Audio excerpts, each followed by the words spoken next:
अस्सलामुअलैकुम। आज हम डिस्कस करेंगे एंडोप्लाज्मिक रेटिकुलम के फंक्शन को। इसमें हमारे पास स्मूथ एंडोप्लाज्मिक रेटिकुलम और रफ एंडोप्लाज्मिक रेटिकुलम को हम अलग अलग डिस्कस करेंगे। अगर आपके पास पेपर में ये क्वेश्चन आ जाए तो आप बेशक दोनों को अलग भी लिख सकते हैं और कंबाइन भी कर सकते हैं। फिर उधर आप लोगों को ये मेंशन करना पड़ेगा कि कौन सा फंक्शन किस चीज का है। तो अगर आप सीधा ऊपर लिख लेते हैं कि ये स्मूथ एंडोप्लाज्मिक रेटिकुलम का फंक्शन है और ये रफ एंडोप्लाज्मिक रेटिकुलम का फंक्शन है, तो इस तरह से आप लोगों का जो मैसेज होगा वो भी क्लियर जाएगा एग्जामिनर को, और आप लोग खुद भी बहुत कम अल्फाज में उसको डिस्कस कर सकेंगे, इसलिए कि आपको बार बार स्मूथ एंडोप्लाज्मिक रेटिकुलम और रफ एंडोप्लाज्मिक रेटिकुलम हर फंक्शन के साथ नहीं लिखना पड़ेगा। मैंने चूंकि यही कोशिश की है। अब हम स्टार्ट करते हैं पहले स्मूथ एंडोप्लाज्मिक रेटिकुलम के फंक्शन को। यहाँ पे मैं लिख देता हूँ कि यहाँ कौन सी हम पढ़ रहे हैं, स्मूथ एंडोप्लाज्मिक रेटिकुलम को। ठीक है, ये हमारे पास इसका पहला फंक्शन है सिंथेसिस ऑफ स्टेरॉइड हार्मोन। यानी हमने पढ़ा था कि ये जो मेल और फीमेल हार्मोन होते हैं, मेल एंड फीमेल हार्मोन, यानी जो होंगे हमारे पास ये बनेंगे कहाँ पे, स्मूथ एंडोप्लाज्मिक रेटिकुलम। ये एक एग्जांपल हुआ। ठीक है, हमारे पास दूसरी चीज हमारे पास ये है कि ये हमारे पास सिंथेसिस करता है कार्बोहाइड्रेट की और लिपिड की। तीसरी और इम्पॉर्टेंट चीज ये है कि हमारे पास smooth endoplasmic reticulum plasma membrane को भी बनाता है।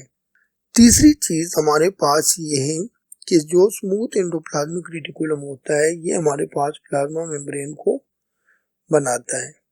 क्यों बोला कि हमारे पास जो लिपिड है वो बन रहे स्मूथ एंडोप्लाज्मिक रेटिकुलम में, और प्लाज्मा मेम्ब्रेन का भी बहुत सारा पार्ट हमारे पास बना होता है फास्फोलिपिड का। चौथी और इम्पॉर्टेंट चीज हमारे पास ये है कि स्मूथ एंडोप्लाज्मिक रेटिकुलम जो टेस्टिस और ओरी सेल के होते हैं ये मेल और फीमेल हार्मोन को बनाता है। इधर भी मैंने इसी एग्जांपल को बयान किया। पांचवी चीज ये है कि हमारे पास स्मूथ एंडोप्लाज्मिक रेटिकुलम ड्रग के जो इफेक्ट होते हैं, टॉक्सिक इफेक्ट, उसको डिटॉक्सिफाई कर देता है।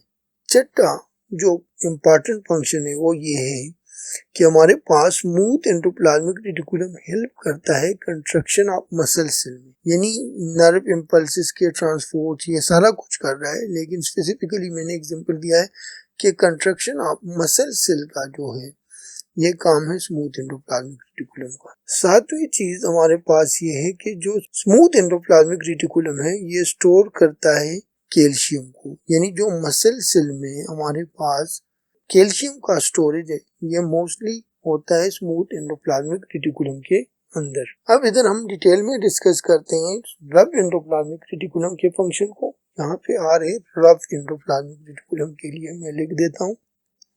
सबसे पहला फंक्शन इसका ये है कि ये प्रोटीन सिंथेसिस में इम्पोर्टेंट रोल प्ले करता है।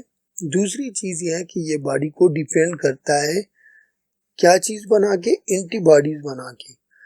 क्यों बोला, जो WBC होते हैं उनके रफ एंडोप्लाज्मिक रेटिकुलम के अंदर ही एंटीबॉडी बन जाते हैं। तो ये एंटीबॉडी फिर जाके किसी भी पैथोजन के खिलाफ एक्शन करते हैं और उसको हमारे बॉडी को नुकसान देने से रोकता है।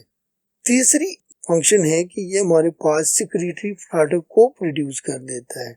चौथी इफेक्ट ये है कि हमारे पास रफ एंडोप्लाज्मिक रेटिकुलम जो पेनक्रियास का होता है ये इंसुलिन बना रहा है, यानी ये हार्मोन भी हमारे पास बनाते हैं। कौन से हार्मोन, पेप्टाइड हार्मोन।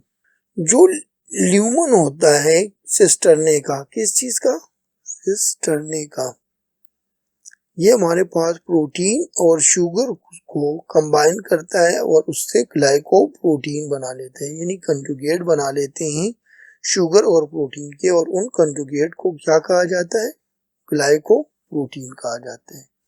और उधर वो कार्बोहाइड्रेट और लिपिड को कंबाइन करके क्या बना रहा है, ग्लाइको लिपिड। उम्मीद है आप लोगों को स्मूथ एंडोप्लाज्मिक रेटिकुलम और रफ एंडोप्लाज्मिक रेटिकुलम का फंक्शन क्लियर हो गया होगा। अगर आप चैनल पे नए हैं तो काइंडली चैनल को सब्सक्राइब करें और हमारे इस वीडियो को और दूसरे वीडियोस को शेयर करें और लाइक करें।